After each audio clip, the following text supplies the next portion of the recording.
रचित सुसमाचार उसका दूसरा अध्याय परमेश्वर के वचन से निकाल लेंगे। लूका रचित सुसमाचार उसका दूसरा अध्याय और उसके 15 से 20 पद को पढ़ेंगे। लूका रचित सुसमाचार दूसरा अध्याय और उसके 15 से 20 पद को हम पढ़ेंगे।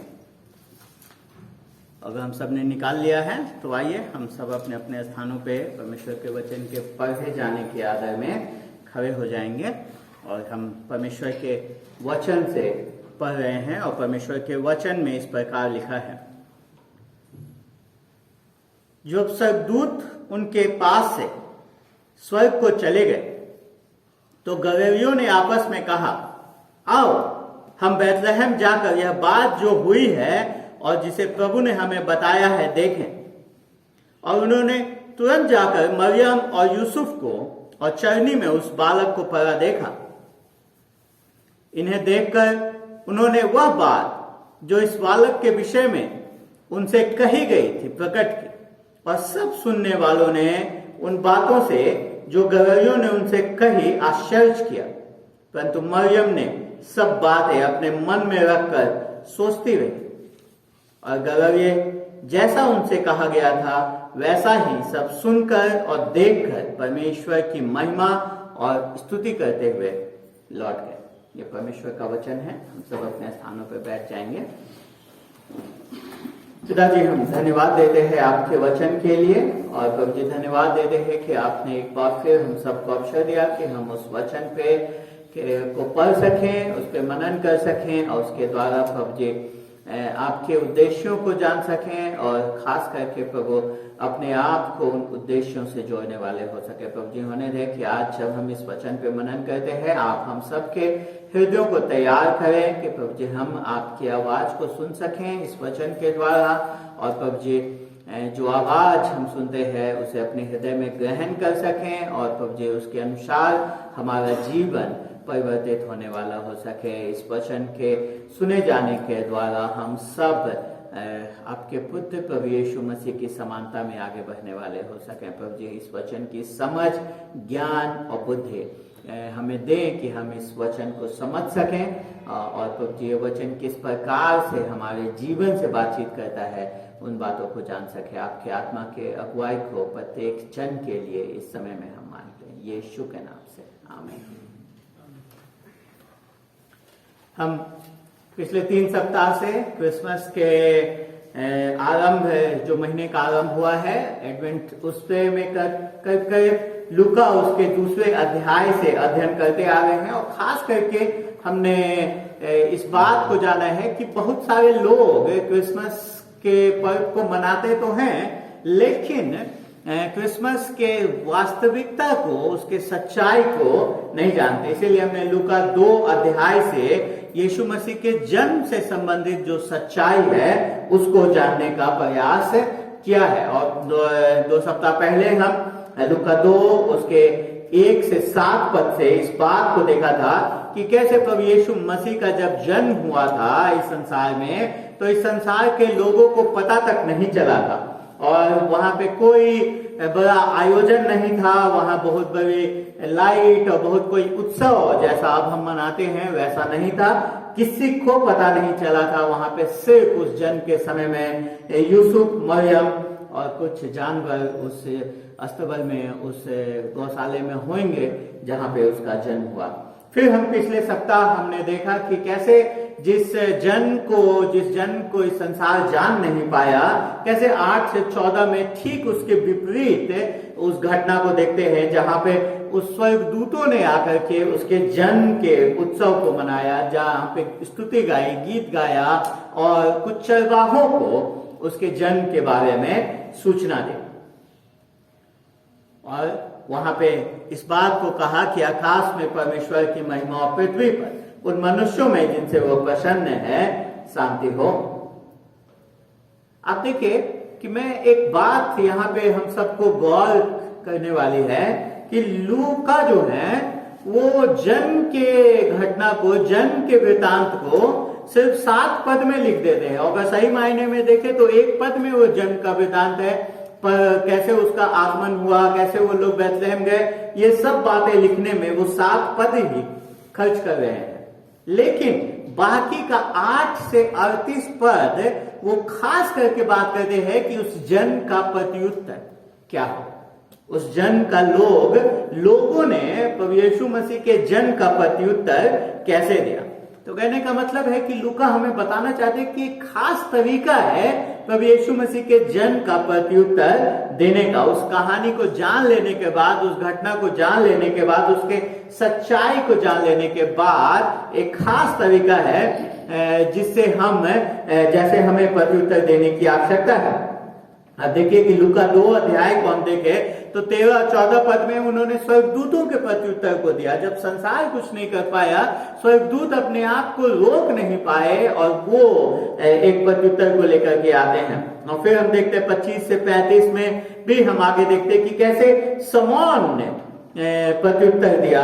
36 से 38 पद में हम देखते कि कैसे जो वहां पे एक भविष्यवक्ता थी हन्ना, उसने कैसे प्रत्युत्तर को दिया हन्ना ने।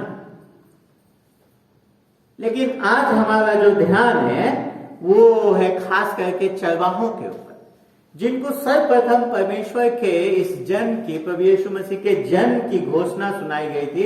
उन्होंने कैसा प्रत्युत्तर दिया, उन्होंने कैसे इस क्रिसमस के मसीह का प्रत्युत्तर दिया। और हम जब 2 अध्याय 15 से 20 पद देखते हैं तो हम इसी बात को देखते हैं।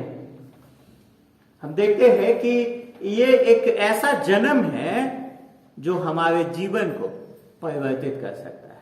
इस जन्म के सच्चाई को जान लेने के बाद हम वैसे ही नहीं रह सकते हैं और वो हमारे जीवन को परिवर्तित कर सकता है। लेकिन इस परिवर्तन के क्रम में हम देखते हैं कि कैसे वो हमारे जीवन को परिवर्तित कर देता है। तो जो चरवाहों ने किया उसको हम यहाँ पे उस पे हमें ध्यान देने की आवश्यकता है। तो आप देखिए कि 15 पद में चरवाहे क्या करते हैं, वो रुकते हैं। जब स्वर्गदूत उनके पास से स्वर्ग को चले गए तो गदरियों ने आपस में कहा, आओ हम बैतलहम जाकर यह बात जो हुई है जिसे प्रभु ने हमें बताया है देखें।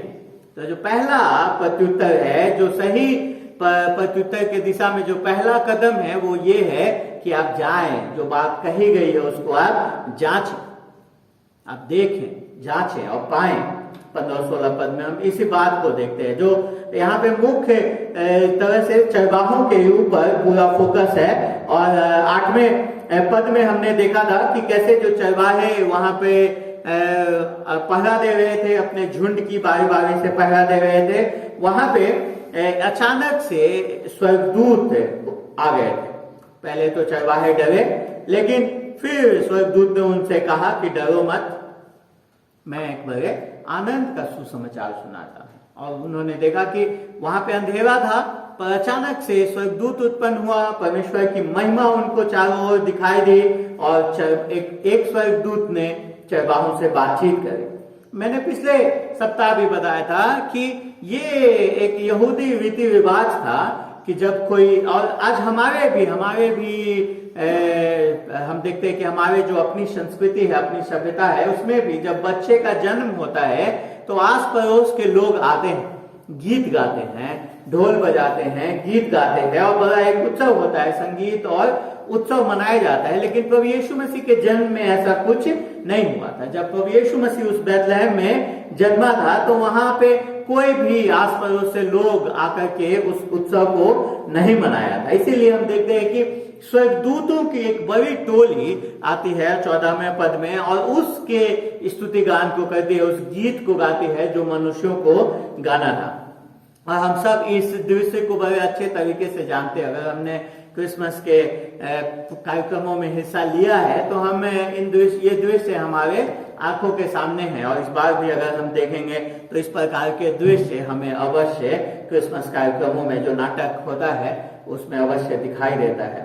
लेकिन एक प्रश्न उठता है कि आखिर में चरवाहों को ही क्यों चुना गया, चरवाहों को ही क्यों चुना गया वो इस संदेश को सुनने के लिए। मैंने आपको बताया था कि वो जग रहे थे और मैंने पिछले सप्ताह इस बात को भी बताया था, क्योंकि वो क्या थे, वो एक प्रकार से वो जो पवित्र रूप से जो व्यवस्था था, यहूदी व्यवस्था, उसके अनुसार वो कभी भी पवित्र शुद्ध नहीं पाए जाते थे, क्योंकि वो भेड़ों की रखवाली करते थे, वो मंदिर में कभी भी प्रवेश नहीं कर सकते थे। लेकिन और लोग उनको उस समय में बड़ा तुच्छ समझते थे, और लोग उनको बहुत नीचा समझते थे, नीचे नस्ल का समझते थे, उनको उतना महत्व समाज में और जो उस समय का पूरा वर्ग था, जो कुलीन वर्ग था, वो उनको महत्व नहीं देता था। क्यों? क्योंकि वो कभी भी मंदिर में नहीं आ सकते थे, वो हमेशा अशुद्ध पाए जाते थे। लेकिन लूका इसीलिए हमको बताते हैं कि जो पहले लोग सुसमाचार को जिन्होंने सुना वो कौन थे? वो कैसर अगस्तुस नहीं था, वो राजा हेरोदेस भी नहीं था, वो उस समय का महायाजक भी यरूशलेम में नहीं था। परमेश्वर ने इन सबको पीछे छोड़ करके जो उस समय के राजा लोग थे, अधिकारी लोग थे, जो धर्म के मामले में अधिकारी लोग थे, उन सबको छोड़ करके, धार्मिक और राजनीतिक अगुओं को छोड़ करके परमेश्वर ने इस संदेश को कुछ तुच्छ समझे जाने वाले चरवाहों को दिया। और देखिए ये बात चरवाहों को भी आश्चर्यचकित करता है, क्योंकि देखिए 15 पद में वो क्या कहते हैं, जब स्वर्गदूत उनके पास से स्वर्ग गलियों आपस के, आओ हम बैतलहम जाकर यह बात जो हुई है जिसे प्रभु ने हमें बताया है, वो क्या कह रहे हैं, जिसे प्रभु ने हमें बताया है उसको जाकर के हम देखें। मतलब परमेश्वर ने उनको चुना है इस सत्य को, इस संदेश को देने के लिए, इस संदेश को की प्रथम घोषणा के लिए। ये बात उनको भी आश्चर्यचकित करती है, और वो कहते हैं कि आओ हम चलें, देखें कि क्या हुआ है जिसे प्रभु ने हमें बताया है, हमें बताया। वो इस बात को उस पर बल देते हैं। और हम देखते हैं कि प्रभु यीशु मसीह जब बड़े होते हैं और आगे कहानी बढ़ती है, हम देखते हैं प्रभु यीशु मसीह इसी लूका 5 अध्याय 32 पद में कहते हैं कि मैं धर्मियों को खोजने और बुलाने नहीं आया, मैं आया हूं ताकि मैं पापियों को पश्चाताप के मार्ग पे ले जा सकूं। तो ये बहुत महत्वपूर्ण है इस बात को देखना कि जब तक हम अपने बारे में सच्चाई को नहीं जान लेंगे, जब तक हम अपने सच्चाई को लोग प्रस्तुत नहीं कर देंगे कि हम पापी हैं, तब तक हम क्रिसमस के महत्व को सही मायने में समझ नहीं पाएंगे। और ये चरवाहों ने कैसे प्रत्युत्तर दिया? वो गए, उन्होंने आपस में सम्मति करी और सबने एक मत से कहा कि हाँ, हमको जाना चाहिए, ये बात जो परमेश्वर ने हमें बताई है उसको हमें देखना चाहिए जाकर के कि ये कैसा है। और ये हमारे लिए एक बड़ा पाठ है कि जब हमें परमेश्वर के संदेश को हमें दिया जाता है, परमेश्वर का संदेश हम तक पहुंचता है, तो हमें लिखित रूप से परमेश्वर का वचन, परमेश्वर का प्रकाशन हमारे पास है, जब ये हमें दिया जाता है, हम इसको पढ़ते हैं, तो हमें इसमें सच्चाई को ढूंढने की आवश्यकता है। जब हम जान जाते हैं कि इसमें यीशु मसीह के बारे में सच्चाई है, तो हमें चरवाहों के समान उस सच्चाई को विश्वास से ग्रहण करने की आवश्यकता है और फिर आज्ञाकारिता में आगे बढ़ना है। और देखिए चरवाहों ने ऐसा नहीं किया, ओ छोड़ो, ये लगता है कि हम लोगों ने कुछ अजीब सी चीज देख ली है, स्वर्गदूत आएगा, वो हमसे बोलेगा, क्या है ये, आपको कहाँ कोई स्वर्गदूत आता है, क्या उद्धारकर्ता जन्मा है, कौन सा उद्धारकर्ता जन्मा है, ये सब चीजें चरवाहों ने वहां पे कोई बातें नहीं करी। ये नहीं कहा कि अरे अब कौन यहाँ से बैतलहम उतना दूर जाएगा, कौन चलेगा, अरे लगता है कि हमने कोई ख्वाब देख लिया है, लगता है कि कुछ हम सबको एक साथ कुछ चीजों का गलत आभास हो गया है, इसमें कोई सच्चाई नहीं है। नहीं, चरवाहों ने इनमें से कुछ बात नहीं कही। उन्होंने कहा कि नहीं, आओ, जो संदेश परमेश्वर ने, प्रभु ने हमें दिया है, आओ हम उसको जाने, वो विश्वास के साथ उस संदेश को क्या कर रहे, ग्रहण कर रहे, कि आओ हम ये बात जाकर देखें जो परमेश्वर ने हमें बताया, जो प्रभु ने हमें बताया है। तो इसीलिए अगर आप अभी भी मसीह नहीं हैं, तो आप यीशु मसीह के पीछे नहीं चल रहे हैं, चले नहीं हैं, तो ये समय है कि हम ईमानदारी से अपना जांच करें, अपने बारे में जांच करें, और प्रभु यीशु मसीह के जन्म के सच्चाई को जाने कि वो क्यों इस संसार में आया, उसको सही प्रकार से उसका हम प्रत्युत्तर दे सकें। और सही प्रत्युत्तर के क्रम में हमने देखा कि पहले उन्होंने जांच के लिए वो गए, और फिर हम देखते कि जब वो वहां गए 16वें पद में, तो उन्होंने वैसा ही चीजों को पाया जैसा था। वो कुछ पाते हैं वहां पे। देखिए, चरवाहों को स्वर्गदूतों ने ये नहीं कहा था कि तुम जाओ वहां पे, ऐसा लिखा है पूरे 8 से 14 पद में। क्या स्वर्गदूतों ने एक बार भी इस बात को कहा कि तुमको जाकर के देखना चाहिए?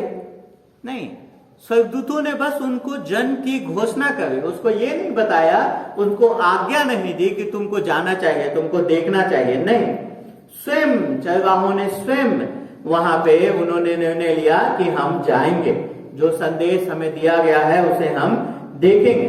क्योंकि एक बार जब आप मसीह के जन्म के सच्चाई को जान जाते हैं तो आप फिर वहीं बने नहीं रह सकते हैं जहां पे आप हैं, आप अवश्य ही उसकी ओर आकर्षित होंगे। और इसीलिए हम देखते हैं कि चरवाहे वहां पे गए, और 16वां पद कहता है और उन्होंने तुरंत जाकर, मैंने सिर्फ गए नहीं, बहुत जल्दबाजी में गए, वो तुरंत जाकर के वहां पे मरियम और यूसुफ को चरनी में उस बालक को पड़ा हुआ क्या गया देखा। प्रश्न उठता है कि वो अभी तक अपने भेड़ों की रखवाली कर रहे थे ना, और अचानक से वो सब चले गए, तो कौन है उनके भेड़ों की रखवाली इस समय में कौन कर रहा होगा? हम नहीं जानते कौन कर रहा होगा, और इससे कोई फर्क भी नहीं पड़ता है, क्योंकि एक बार जब उनको मसीह को देखने का अवसर प्राप्त हो रहे हैं तो फिर भेड़ें वहां पे कोई मायने नहीं रखते हैं। अगर हमको मसीह के पास जाने का अवसर मिलता है और कुछ भी चीज उसके साथ हमारे जीवन में मायने नहीं रखती। और यहाँ पे एक बड़ा अंतर है, जब हम मत्ती रचित सुसमाचार उसके दूसरे अध्याय को पढ़ते हैं और वहां पे हम देखते हैं कि मजूसी आते हैं और वो यरूशलेम में जो धार्मिक लोग हैं, जो राजा हेरोदेस है, उसको मसीह के आगमन के बारे में बताते हैं कि कहाँ है यहूदियों का राजा, कहाँ है, हम उसको मिलने आए, हम उसको उसकी आराधना करने आए। तो उन लोगों ने क्या किया? कोई नहीं गया, कोई याजक, कोई महायाजक दौड़ के इस सूचना को पाने के बाद भी दौड़ करके उधर बैतलहम को नहीं गया कि अरे ये क्या सच में हुआ, चलो हम भी देखें। नहीं, हेरोदेस नहीं गया, कोई नहीं गया, लेकिन चरवाहे जिनको बोला भी नहीं गया वो उस घटना को देखने के लिए गए। और जब वो वहां पहुंचे तो उन्होंने क्या पाया? क्या पाया? अब देखिए कि लूका बड़े स्पष्टता से हमें इस बात को बताते हैं कि जैसा स्वर्गदूतों ने कहा था वैसा ही वहां पे उन्होंने बालक को पड़ा हुआ देखा। और ये बहुत अच्छा कोई तस्वीर खिंचाने वाला मोमेंट नहीं था। आजकल पिछले वर्ष हमने यहाँ पे चरनी एक लगाया था, उसके चारों ओर लोग तस्वीर खिंचवाने के लिए आतुर हो गए थे, सेल्फी लेने के लिए। लेकिन जब वहां पे चरवाहे पहुंचे होंगे तो वो कोई बहुत अच्छा माहौल नहीं रहा होगा, लोग वहां पे तस्वीर नहीं खिंचा रहे होंगे। लेकिन वहां पे क्या था? उन्होंने क्या पाया? मरियम को पाया। उन्होंने मरियम कोई बहुत ज्यादा आकर्षक नहीं, एक युवती ही सी थी, बहुत कम उम्र की थी, साधारण सी दिखने वाली एक यहूदी लड़की थी। उन्होंने यूसुफ को देखा, यूसुफ भी कोई दिल डॉल लंबा चौड़ा नहीं, बहुत ही साधारण व्यक्ति था। उसके बाद उन्होंने बच्चे को देखा, जिसको देखने के लिए वो वहां पे पहुंचे हैं। और बच्चा भी कहां पे है? चरनी में पड़ा हुआ उन्होंने देखा।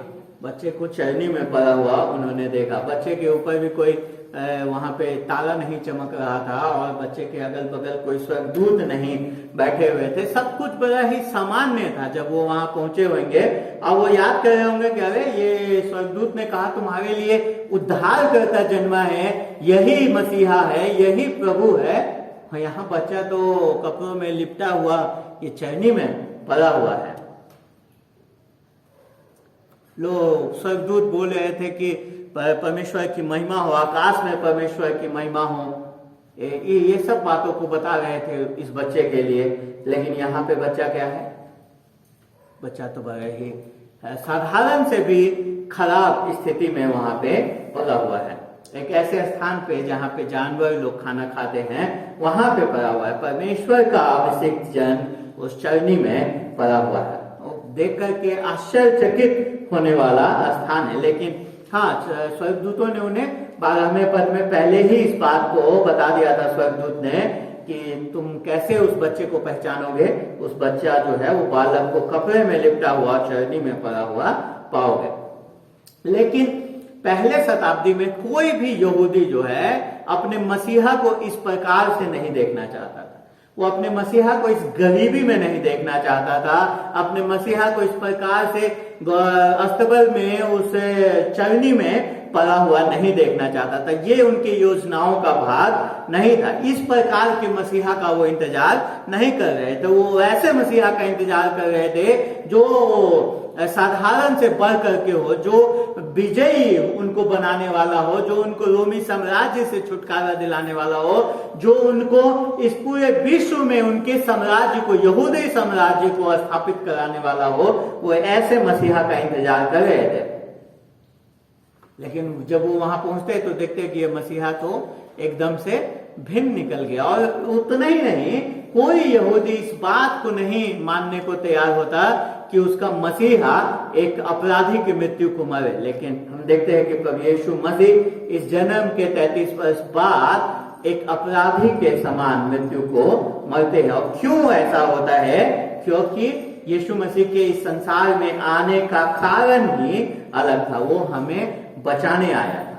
देखिए, स्वर्गदूतों को एक बार फिर से स्वर्गदूत को सुनिए 10 और 11 पद में, जहां लिखा है, स्वर्गदूत ने उनसे कहा, मत डर, क्योंकि देखो मैं तुम्हें बड़े आनंद का सुसमाचार सुनाता हूं जो सब लोगों के लिए होगा कि आज दाऊद के नगर में तुम्हारे लिए एक उद्धारकर्ता जन्मा है और यही मसीह प्रभु है। एक हम लोग कई सारे कहानियों को पढ़ते हैं। उन कहानियों में हम देखते हैं कई बार राजा क्या करता है कि अब छद्म वेश धर लेता है ना, वो चला जाता है और अपने प्रजा के बीच में लोगों का हालचाल लेने के लिए। तो मंत्रीगण उनको समझाने की कोशिश करते हैं कि आप ऐसा न जाए कीजिए, ये रिस्की है, लोग अगर किसी को पता चल जाएगा आपका जान हानि हो सकता है। तो राजा कहता है कि नहीं, मुझे अपने लोगों को किस स्थिति में है वो जानने की आवश्यकता है, ताकि मैं समझ सकूं कि मेरे लोग कैसे रह रहे हैं, तभी मैं उन पे सही से राज्य कर पाऊंगा। ये अच्छे राजा के कुछ चरित्रों में से हम किस्से कहानियों में देखते हैं। लेकिन परमेश्वर का पुत्र जब इस संसार में आया तो वो सिर्फ हमारे स्थिति को जानने के लिए नहीं हमारे समान बन गया, वो हमारे समान अपने आप को इतना नम्र दीन कर लिया, नहीं, उससे बढ़ करके हमें उस स्थिति से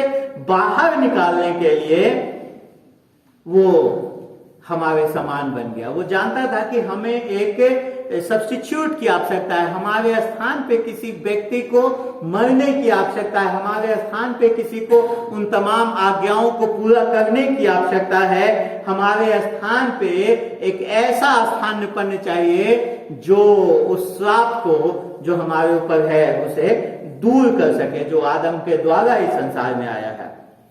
तो इसलिए वो इस संसार में हम देखते हैं कि वो अपने आप को एकदम से हमारे समान, उसने मनुष्यों के समान बना दिया। जिस प्रकार से एक साधारण मनुष्य जन्म लेता है उस प्रकार से वो जन्म लेता है। कोई भी आश्चर्यजनक घटना वहां पे नहीं होती। और फिर हम देखते हैं कि जब आप सही चीजों की जांच कर लेते हैं, आप सही चीजों को पा लेते हैं, तो आप एक गवाही को प्रस्तुत करते हैं।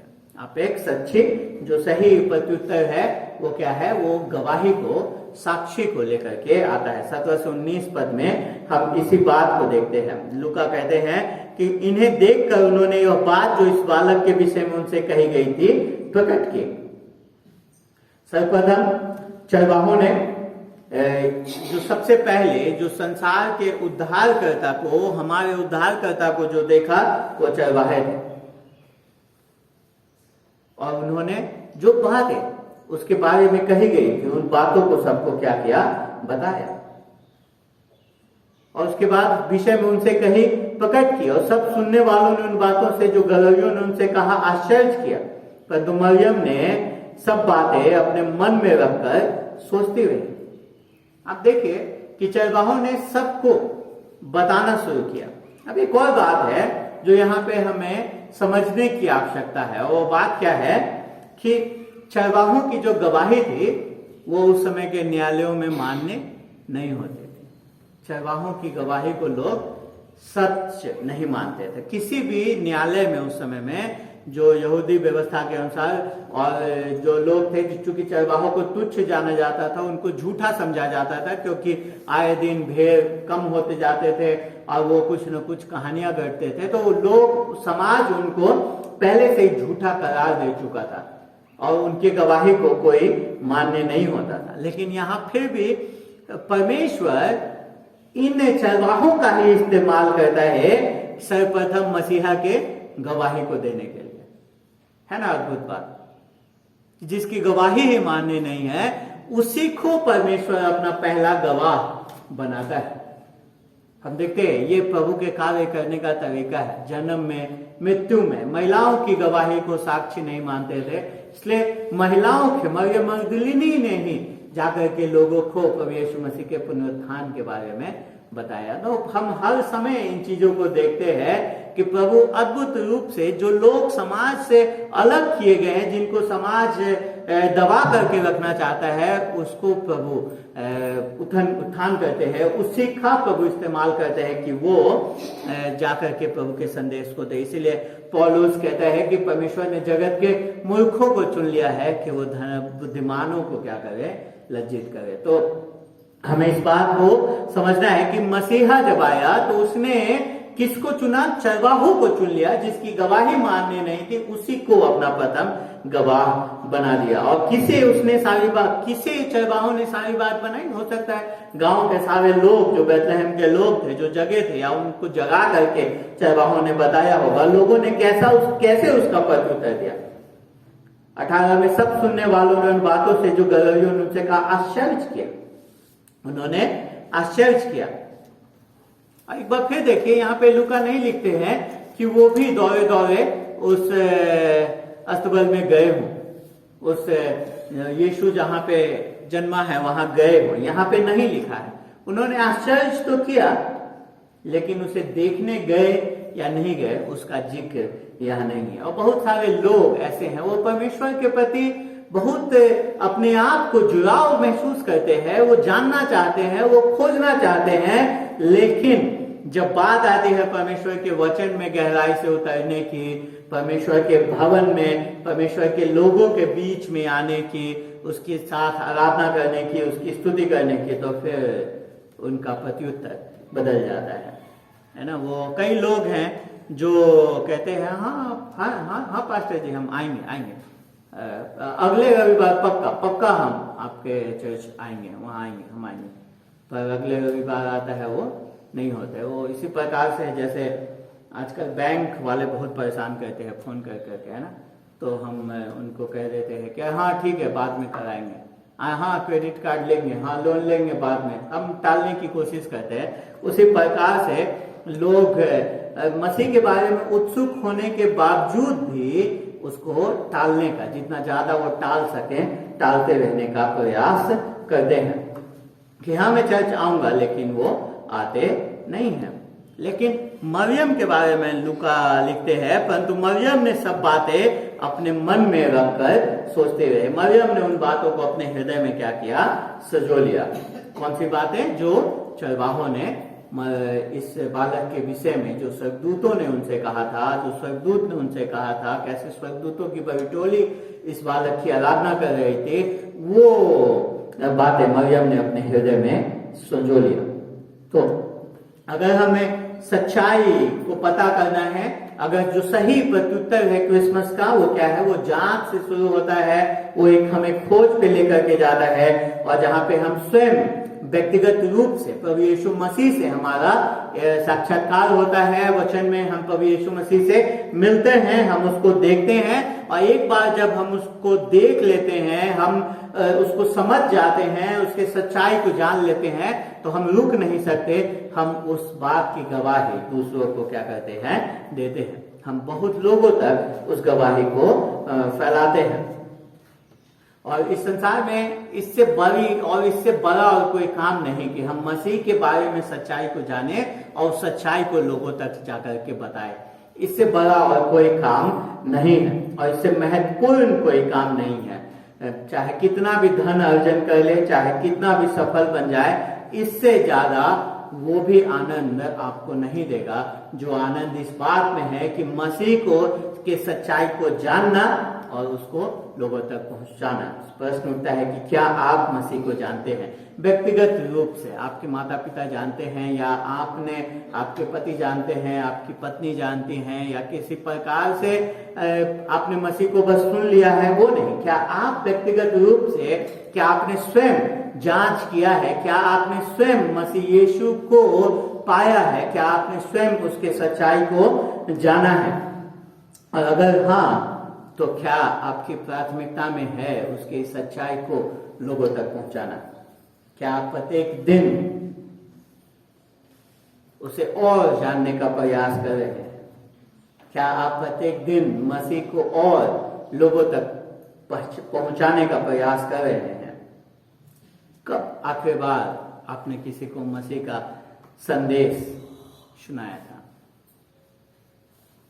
मैं करूं, हमें अपने जीवन में इन बातों पर विचार करने की आवश्यकता है। उसके बाद हम देखते हैं कि जो प्रत्युत्तर है, सही प्रत्युत्तर, वहीं पे रुक नहीं जाता है, पर 20वें पद में हम देखते हैं कि वो प्रत्युत्तर, सही प्रत्युत्तर क्या है?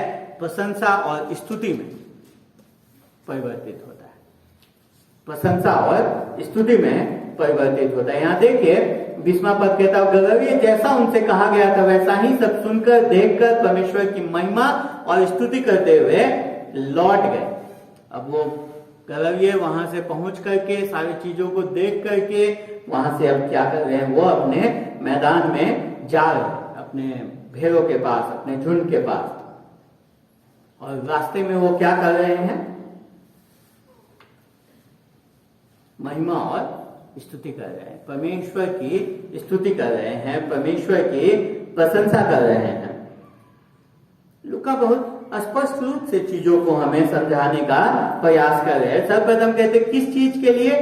सब सुनकर, जो बातें हुई थी उसको सुनकर, और जैसा कहा गया था वैसा ही सब कुछ देखकर वो क्या करने लगे?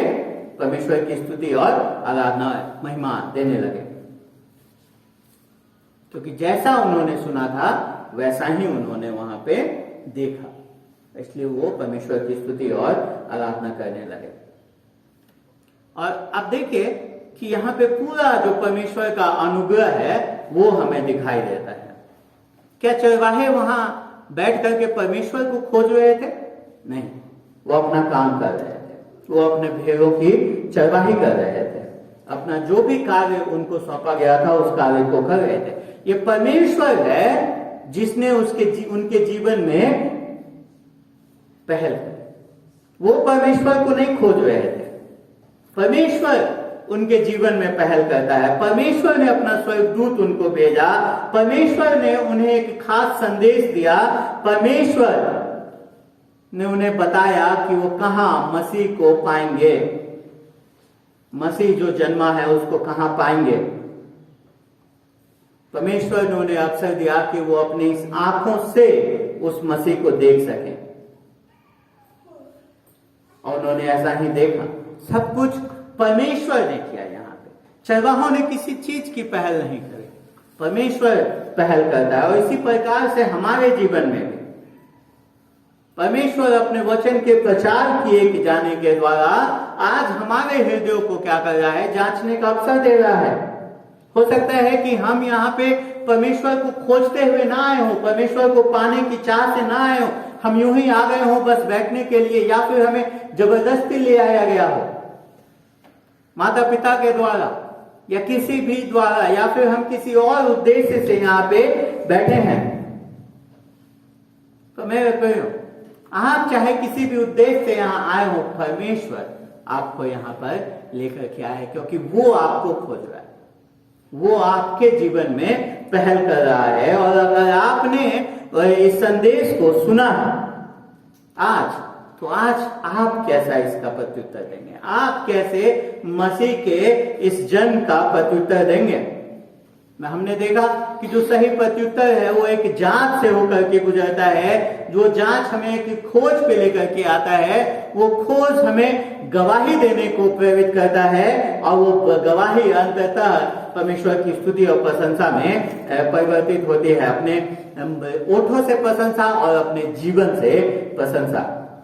तो प्रश्न उठता है कि हमारे जीवन का केंद्र आज से, जब हमने इन बातों को सुना है, तो कौन बनेगा? और एक और बात यहां हमें ध्यान करने की आवश्यकता है 20वें पद में। वो देखिए कि चरवाहे जहां से आए थे वो वहीं को क्या हो रहे हैं, वापस जा रहे हैं, अपने खावे में वापस जा रहे हैं। बहुत लोग सोचते हैं कि आत्मिकता, धार्मिक होने का मतलब, आत्मिक होने का मतलब है कि दीन दुनिया से हम अलग हो जाएंगे, किसी पर्वत पे चले जाएंगे, किसी जंगल में चले जाएंगे और एक समाज से अलग, संसार से अलग ही एक जीवन बिताएंगे। यही धार्मिकता है, कहीं छुप के जीवन बिताना ही धार्मिकता है या आत्मिकता है? नहीं। आप देखिए कि मसीह को जानने के बाद चरवाहे क्या होते हैं। ये नहीं कहते कि अब हमने मसीह को जान लिया, अब हम कहीं अलग जाएंगे, आत्मिक रूप से आगे बढ़ेंगे। नहीं, वो वापस उसी संसार में जाते हैं, लेकिन एक परिवर्तित मनुष्य के समान, एक परिवर्तित लोक होने के समान।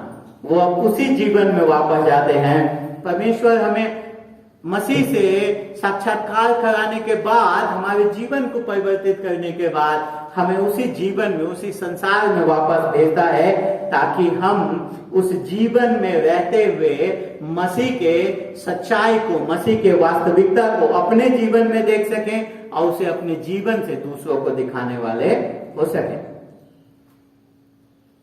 जैसे चरवाहों ने किया, वो वापस गए और आराधना का जीवन जिया, एक परिवर्तित जीवन को जिया।